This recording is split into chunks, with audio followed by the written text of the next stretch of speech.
What's going on, everyone? Welcome to the news, Carrie. We're already in week 2 of the Sean Combs federal trial, and last week a lot was revealed about the horrific relationship between Mr. Combs and his ex-girlfriend. This week we started with former Danity Kane band member Dawn Richard, who continued her testimony from Friday. She spoke on a lot of things, including the 2009 incident in which she said she saw Mr. Combs attack Cassandra Ventura, aka the R&B singer Cassie, with a skillet. She frequently saw Combs being violent toward Cassie. She said he would punch her, choke her, drag her, slap her in the mouth, kick her, and punch her in the stomach. She told the court that one day Mr. Combs came downstairs in a furious rage, demanding to know where his eggs were. He came downstairs screaming, belligerent, asking where his food was. Then he hit her over the head, kicked her, and beat her to the ground, right in front of us. He walked over to her, picked up the skillet with the eggs in it, and tried to hit her over the head with it. She collapsed to the ground and curled up into the fetal position. Dawn Richard stated that she saw Cassie Ventura many times with visible injuries on her face, arms, and legs. She said Ventura would try to cover the bruises with makeup, clothing, and sunglasses. According to Richard, she was not the only witness. Members of Combs' security team and other staff also saw the abuse. When asked why she didn't speak out sooner, Richard explained that she once urged Cassie to leave. Cassie looked torn. You could see the fear in her, she said.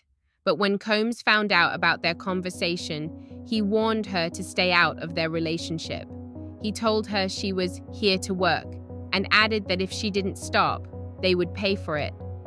The next witness on the stand was Kerry Morgan. She was best friends with Cassie Ventura between 2001 to 2018, but they currently don't speak because Mr. Combs assaulted her.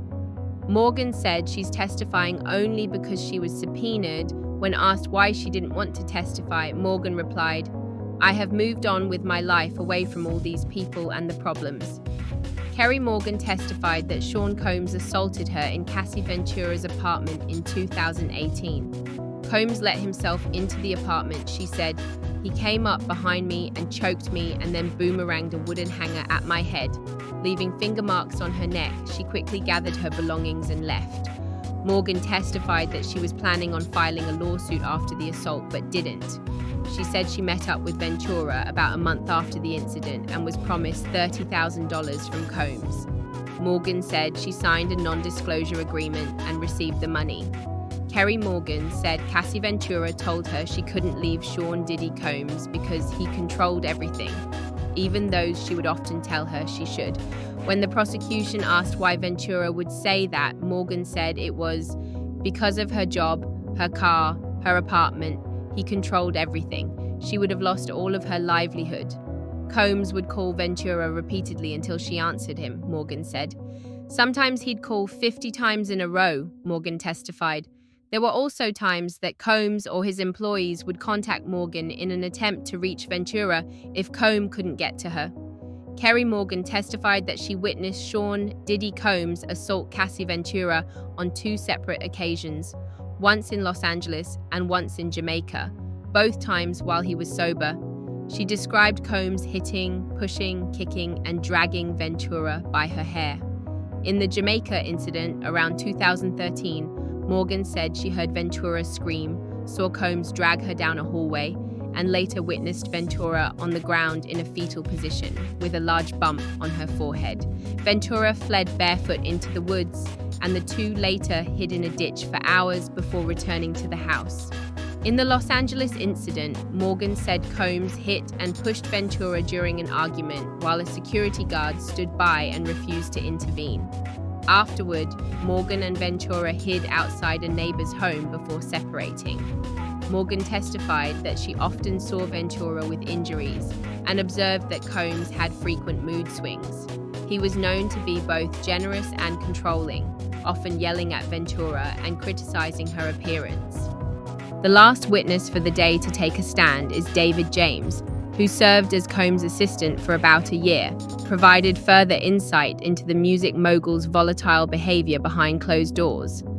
James testified that Combs kept tight control over his inner circle, including Cassie Ventura. He said that employees and close associates were often afraid to challenge or question Combs. According to James, there was an unspoken rule.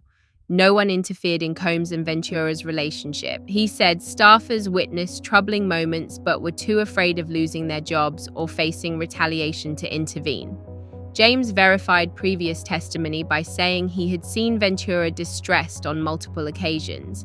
He recalled at least one incident where she appeared injured and emotionally broken, but was told to mind his business. James said Combs made it clear that his orders were to be followed without hesitation, and that questioning him could result in punishment or dismissal. In conclusion, day 1 of week 2 ended with powerful testimony from 3 individuals: Dawn Richard, Kerry Morgan, and David James, each painting a consistent and disturbing picture of Sean Diddy Combs as controlling, abusive, and feared by those in his circle. Their accounts supported Cassie Ventura's abuse claims by showing a repeated pattern of physical violence, manipulation, and psychological control. Fear-based silence from staff and friends who felt powerless to intervene. An environment where abuse was normalized and speaking up came with consequences. It shows Mr. Combs was aggressive and controlling even while sober, demonstrating that his actions were deliberate and calculated, not impulsive or drug-induced, which is key to pursuing felony-level charges.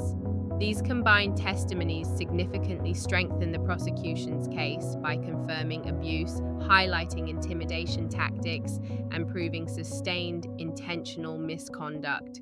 Thank you for taking the time to listen to News Carry. As the case continues to unfold, we'll be here to carry the news. Leave a comment below on your opinion about today's witnesses and how you think the case is going so far. Thank you for your support. Until next time, take care, be safe, and stay blessed.